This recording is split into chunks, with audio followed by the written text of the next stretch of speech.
ಕೇಳಿ ಬರ್ತಾ ಇದೆ ಅಂತ. ಇದುವರೆಗೂ ನನಗೆ ಅದ್ರ ಬಗ್ಗೆ ಯಾವ ಮಾಹಿತಿನೂ ಇಲ್ಲ. ನೀವು ಹೇಳಿದ ಮೇಲೆ ನಂಗೆ ಗೊತ್ತಾಗ್ತಾ ಇರೋದು ಈಗ. ಯಾಕಂದ್ರೆ ಕೆಲವರು ಸ್ಪರ್ಧೆ ಮಾಡಬೇಕು ಅನ್ನೋ ಅಭಿಪ್ರಾಯ ಇಲ್ಲ, ಕೆಲವು ಕ್ಷೇತ್ರಗಳು ಆ ಥರ ಇದೆ. ಶಾಸಕರು ಮತ್ತು ಸಚಿವರ ಬಗ್ಗೆನೂ ಕೂಡ ಚರ್ಚೆ ಆಗಿದೆ. ಬಟ್ ಅದು ಯಾವ ಹಂತದಲ್ಲಿದೆ, ಹೇಗೆ ಅಂತ ಅಂತಿಮ ಹಂತದಲ್ಲಿ ನನಗೆ ಪೂರ್ತಿ ಮಾಹಿತಿ ಇಲ್ಲ. ಯಾಕಂದರೆ ಈಗ ಅದು ಸ್ಕ್ರೀನಿಂಗ್ ಕಮಿಟಿ ಆಗಿ ಈಗ ಚುನಾವಣೆ ಸಮಿತಿಗೆ ಹೋಗ್ತದೆ. ಸೊ ಅಲ್ಲಿ ಏನೇನು ತೀರ್ಮಾನ ಆಗುತ್ತೋ ನೋಡಬೇಕು. ಈಗ ಕೆಲವರಿಗೆ ಅಸಮಾಧಾನ ಇದೆ, ನಮ್ಮ ಹೆಸರು ಎಲ್ಲಾದ್ರೂ ಕೊಡ್ತಾರೋ ಅನ್ನೋ ಅಸಮಾಧಾನ ಯಾಕೆ? ಪಕ್ಷ ಹೇಳಿದ ಮೇಲೆ ಏನು ಪಾರ್ಲಿಮೆಂಟ್ಗೆ ಕಂಟೆಸ್ಟ್ ಮಾಡಿ ಅಂತ ಹೇಳಿದ್ರೆ ಅದ್ರಲ್ಲಿ ಅಸಮಾಧಾನ ಪಡುವಂಥದ್ದು ಏನಿಲ್ಲ ಅಲ್ವಾ? ಆದರೆ ಅದು ಅಂತಿಮ ತೀರ್ಮಾನ ಎಲ್ಲರ ಜೊತೆ ಕೂತಿ ಚರ್ಚೆ ಮಾಡಿ ಆಗಬೇಕಾಗ್ತದೆ. ಅದ್ರ ಬಗ್ಗೆ ಏನು ಹೆಚ್ಚಿನ ಕಮೆಂಟ್ ಮಾಡೋಕ್ಕೆ ಹೋಗಲ್ಲ. ಈಗ ವಿಧಾನಸೌಧದಲ್ಲಿ ಪಾಕ್ಪರ ಘೋಷಣೆ ಆಗ್ತದೆ ಮತ್ತು ಬೆಂಗಳೂರಿನ ಬ್ಲಾಸ್ಟ್, ಈ ಎರಡೂ ವಿಚಾರದಲ್ಲಿ ಬಿಜೆಪಿಯವರು ಟೀಕೆ ಮಾಡ್ತಾ ಇರೋದು. ಒಂದು ಬ್ರ್ಯಾಂಡ್ ಬೆಂಗಳೂರು ಅಂತ ಇರೋದ್ರಲ್ಲಿ ಬಾಂಬ್ ಬೆಂಗಳೂರು ಮಾಡ್ತಾ ಇರೋದನ್ನ ಟೀಕೆ ಮಾಡ್ತಾರೆ. ಇಲ್ಲ, ಬಿ ಜೆ ಪಿಯವರು ಕರ್ನಾಟಕ ಕೆಟ್ಟ ಹೆಸರು ತರಬೇಕು, ಭಯ ಸೃಷ್ಟಿ ಮಾಡಬೇಕು ಮತ್ತು ಇಲ್ಲಿ ಜನ ಬರಬಾರ್ದು ಅಂತ ಉದ್ದೇಶ ಇದ್ದರೆ ಈ ಥರ ಹೇಳ್ಕೊಂಡು ತಿರುಗಾಡಿದ್ರೆ ಆಯಿತು. ಯಾಕಂತ ಹೇಳಿದ್ರೆ ಕರ್ನಾಟಕಕ್ಕೆ ಬಂಡವಾಳ ಬರಬಾರ್ದು ಅಂತ ಹೇಳ್ತಾರೆ. ನೆನ್ನೆನೇ ಸಾಕಷ್ಟು ಬಂಡವಾಳ ಹೂಡಿಕೆಗೆ ನಮ್ಮ ರಾಜ್ಯದಲ್ಲಿ ನೆನ್ನೆ ಅಪ್ರೂವ್ ಮಾಡಿದ್ದಾರೆ ಮುಖ್ಯಮಂತ್ರಿಯವರ ಅಧ್ಯಕ್ಷತೆಯಲ್ಲಿ. ಮತ್ತು ದೇಶದಲ್ಲಿ ಅತಿ ಹೆಚ್ಚು ಬಂಡವಾಳ ಬರ್ತಾ ಇರುವಂಥ ರಾಜ್ಯ ಕರ್ನಾಟಕ. ನಾನು ಮೊನ್ನೆನೂ ಕೂಡ ಹೇಳಿದ್ದೀನಿ, ಅತಿ ಹೆಚ್ಚು ಇವತ್ತು ಬಂಡವಾಳ ಸ್ವೀಕಾರ ಆಗ್ತಾ ಇರ್ತಕ್ಕಂಥ ರಾಜ್ಯ ಮಹಾರಾಷ್ಟ್ರ ಮತ್ತು ಕರ್ನಾಟಕ.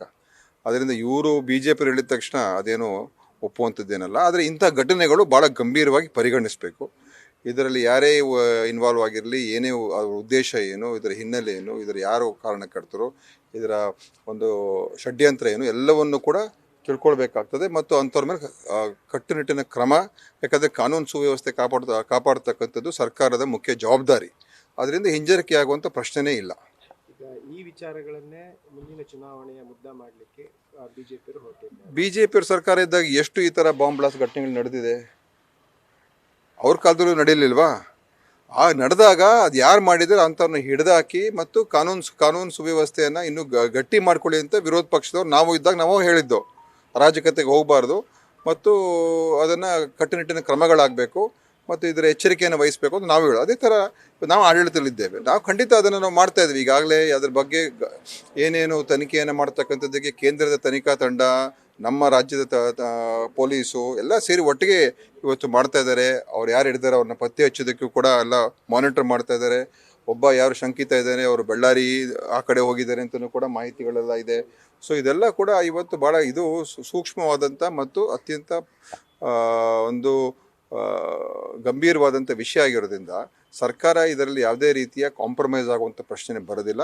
ಇದರಲ್ಲಿ ಸೂಕ್ತ ತೀರ್ಮಾನಗಳು ನಾವು ಮಾಡ್ತಾ ಇದ್ದೀವಿ, ತೊಗೊಳ್ತೀವಿ ಮುಂದಕ್ಕೂ ಕೂಡ. ಸೊ ಬಿ ಜೆ ಪಿಯವ್ರು ಹೇಳಿದ ತಕ್ಷಣ ನಮ್ಮ ಸರ್ಕಾರಕ್ಕೆ ಅವ್ರಿಗೆ ಮೊದಲೇ ಹೇಳಿದಾಗೆ ರಾಜ್ಯಕ್ಕೆ ಕೆಟ್ಟ ಹೆಸರು ತರಬೇಕು ಅಂತ ಉದ್ದೇಶ ಇದ್ದರೆ ಇದೇ ಥರ ಅವ್ರು ಪ್ರಚಾರ ಮಾಡ್ಕೊಂಡು ಓಡಾಡಲಿ, ಬಾಂಬ್ ಬೆಂಗಳೂರು ಆಗಿದೆ ಅಂತ.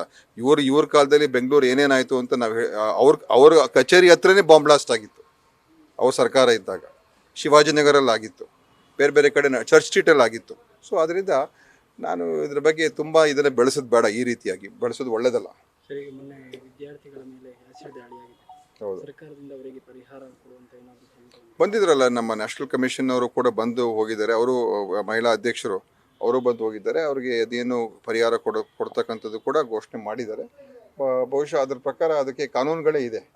ಇಂಥ ಸಂದರ್ಭಗಳಲ್ಲಿ ಅದಕ್ಕೆ ಪರಿಹಾರ ಕೊಡಬೇಕು ಅಂತ ಏನಿದೆ ಅದ್ರ ಪ್ರಕಾರ ಖಂಡಿತ ಅವ್ರಿಗೆಲ್ಲ ಕೊಡ್ತಾರೆ. ಈಗ ಈ ಜೊರಸ ಶಾಲೆಯಲ್ಲಿ ವಿವಾದ ಇತ್ತು, ಅದ್ರ ಬಗ್ಗೆ ಈಗಾಗಲೇ ತನಿಖೆಯನ್ನು ಮುಗಿದಿದೆ ಮತ್ತು ವರದಿನೂ ಕೂಡ ಕೊಟ್ಟಿದ್ದಾರೆ.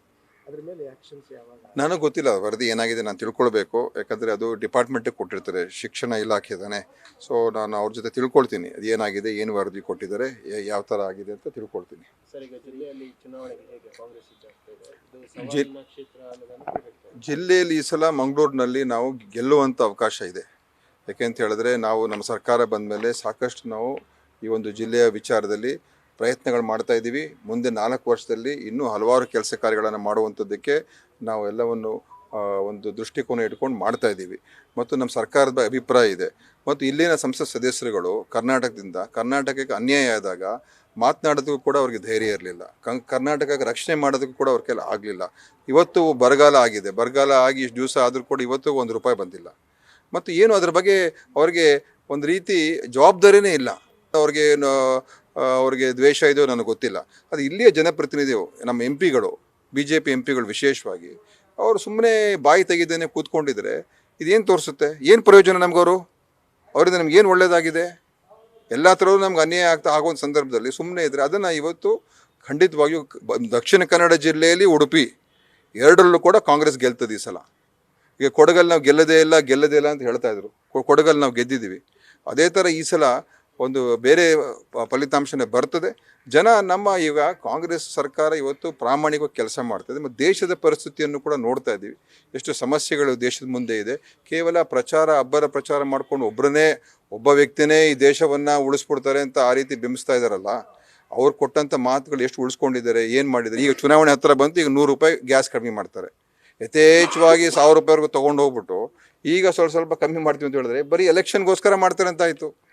ಈ ಸಲ ಈ ಗ್ಯಾರಂಟಿ ಯೋಜನೆಗಳು ವರ್ಕ್ ಆಗುತ್ತೆ? ಖಂಡಿತ ವರ್ಕ್ ಆಗುತ್ತೆ. ಯಾಕಂದರೆ ಇದು ಜನರಿಗೆ ಮುಟ್ಟಿದೆ, ಎಲ್ಲ ಮನೆಗಳಿಗೆ ಮುಟ್ಟಿದೆ, ಎಲ್ಲ ಮನೆಗಳಿಗೂ ಕೂಡ ಇದರಿಂದ ಅನುಕೂಲ ಆಗಿದೆ ಮತ್ತು ನಿರಾಯಾಸವಾಗಿ ಸಿಕ್ಕಿದೆ ಅವ್ರಿಗೆಲ್ಲವೂ ಕೂಡ. ಅದರಿಂದ ಅದು ಜನರಿಗೆ ಹೌದಪ್ಪ ಈ ಕಾಂಗ್ರೆಸ್ ಸರ್ಕಾರ ಬಂದಮೇಲೆ ಮಾತು ಉಳಿಸ್ಕೊಂಡ್ರು ಅಂತ ಹೇಳಿ ಅದು ಒಂದು ಒಳ್ಳೆ ಅಭಿಮಾನ ಕೂಡ ಜನರಲ್ಲಿದೆ.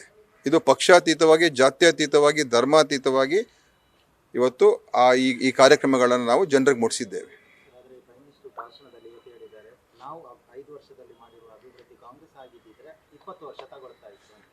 ನೋಡಿ, ಇದು ಭಾಷಣ ಮಾಡೋದಕ್ಕೆ ಅವರು 10 ವರ್ಷದಲ್ಲಿ ಅವ್ರಿಗೆ ಅಧಿಕಾರ ಬಂದಿತ್ತು, ಮಾಡಿದ್ದಾರೆ.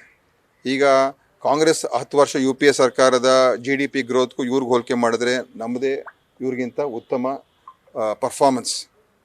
ನಾವಿದ್ದಾಗ 10 ವರ್ಷದಲ್ಲಿ ಹೆಚ್ಚು GDP ಗ್ರೋತು ಇವ್ರಿಗಿಂತ, ನಾವಿದ್ದಾಗ ಹೆಚ್ಚು ಉದ್ಯೋಗ ಕೊಟ್ಟಿದ್ದು ಇವ್ರಿಗಿಂತ. ಸೊ ಇವತ್ತು ಡೇಟಾವನ್ನು ನೋಡಿ, ಸ್ಟ್ಯಾಟಿಸ್ಟಿಕ್ಸ್ ನೋಡಿ, ಆಯಿತಾ? ಅದರಿಂದ ಇವ್ರು ಬಂದಿದ್ದ ತಕ್ಷಣ, ಇವ್ರು ಬರೋದಕ್ಕೆ ಮುಂಚೆ ಈ ದೇಶ ಏನೂ ಇರಲಿಲ್ಲ, ಒಂದು ಅತ್ಯಂತ ಕರಾಳವಾದಂಥ ಒಂದು ಪರಿಸ್ಥಿತಿ ಇತ್ತು ಈ ದೇಶದಲ್ಲಿ ಅಂತ ಬಿಂಬಿಸ್ತಾರೆ ಇವ್ರೀಗ.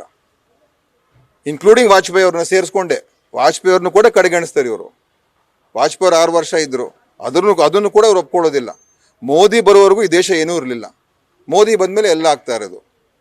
ಆದರೆ ಇದು ಜನರಿಗೆ ತಪ್ಪು ಒಂದು, ಯಾಕಂದರೆ ಅವರ ಒಂದು ಪ್ರಚಾರದ ಏನಿದೆ ಅದರಲ್ಲಿ ಈಗ ಸಾವಿರಾರು ಕೋಟಿ ಖರ್ಚು ಮಾಡಿ ಈಗ ದೇಶದ ಬಗ್ಗೆ ಮಾತಾಡ್ತಾ ಇದ್ದಾರಲ್ಲ. ನಮ್ಮ ದೇಶದ ಜನ ಯಾಕೆ ರಷ್ಯಾದಲ್ಲಿ ಹೋಗಿ ಯುದ್ಧಕ್ಕೆ ಹೋಗ್ತಾ ಇದ್ದಾರೆ? ನಮ್ಮ ದೇಶದಲ್ಲಿ ಯಾಕೆ ಇಸ್ರೇಲ್ಗೆ ಹೋಗ್ತಾ ಇದ್ದಾರೆ ಯುದ್ಧ ಮಾಡೋದಕ್ಕೆ? ನಮ್ಮ ದೇಶದವರು ಮೊನ್ನೆ ಗುಜರಾತ್ನಿಂದ ಅಮೆರಿಕಾಗೆ ಇಲ್ಲೀಗಲ್ ಆಗಿ ಹೋಗೋದಕ್ಕೆ ಫ್ಲೈಟ್ನ ಯುರೋಪ್ನಲ್ಲಿ ಹಿಡಿದಿದ್ದಾರೆ. ಎಷ್ಟು ಜನ ಇವತ್ತು ಇಲ್ಲೀಗಲ್ ಆಗಿ ದೇಶ ಬಿಡೋದಕ್ಕೆ ಹೊರಟಿದ್ದಾರೆ? ಯಾಕೆ? ಇಲ್ಲಿ ಉದ್ಯೋಗ ಇಲ್ಲ, ಇಲ್ಲಿ ಕೆಲಸ ಇಲ್ಲ, ಬರೀ ಸಾಹುಕಾರು ಶ್ರೀಮಂತರು ಇವತ್ತು ಅಗ್ರ ಶ್ರೀಮಂತರಾಗ್ತಾ ಇದ್ದಾರೆ. ಅದ್ರ ಬಗ್ಗೆ 2 ಮಾತಿಲ್ಲ. ಆ ಶೇರ್ ಮಾರ್ಕೆಟ್ ಬೆಳೀತಾ ಉಂಟು, ಅದೇ ಸಾಮಾನ್ಯ ಜನರ ಬದುಕು ಅದಕ್ಕೆ ಕ್ಯೂ ನಿಂತಿದ್ದಾರೆ ಇವತ್ತು. ಅಲ್ಲಿ ಹೋಗಿ ಪಾಪ ಸಿಕ್ಕಾಕೊಂಡು, ಅಲ್ಲಿ ರಷ್ಯಾಗೆ ಹೋಗಿ ಸಿಕ್ಕಾಕೊಂಡು ಈಗ ವಾಪಸ್ ಬರಬೇಕು ಅಂತ. ಏನು ಮಾಡಿದ್ದಾರೆ ನಮ್ಮ ಸರ್ಕಾರ? ರಷ್ಯನ್ ಸರ್ಕಾರ ಜೊತೆ ಯಾಕೆ ಇನ್ನೂ ಸರಿಯಾಗಿ ಮಾತನಾಡಿಲ್ಲ? ಸೊ ಅದಕ್ಕೆ ಎಲ್ಲ ಭಾಳ ಬೇರೆ ಪ್ರೋಗ್ರಾಮ್ಸ್ ಇದೆ. ನಾನು ಹೇಳ್ತಾ ಇರೋವಂಥದ್ದು ಇದು ಬೇಕಾದಷ್ಟು ಹೇಳುವಂಥದ್ದು ಬೇಕಾದಷ್ಟಿದೆ. ಸುಮ್ಮನೆ ಇವರು ಬಂದಾಗ ಸ್ವರ್ಗ ಮಾಡಿಬಿಟ್ಟಿದೆ. ಎಲ್ಲಿ ಸ್ವರ್ಗ ಇದೆ ಹೇಳಿ? ಸ್ವರ್ಗ ಅಂಬಾನಿ ಅದಾನಿ ಇವ್ರಿಗಿರ್ಬೋದು, ಸಾಮಾನ್ಯ ಜನರಿಗೆ ಸ್ವರ್ಗ ಮುಟ್ಟಿಲ್ಲ. Okay, thank you. ಅಲ್ಲಿ ಹೋಗ್ತೀನಿ. ನ್ಯೂಸ್ ಫಸ್ಟ್, ನಿರ್ಭೀತಿಯಿಂದ ನಿಮ್ಮ ಪರವಾಗಿ.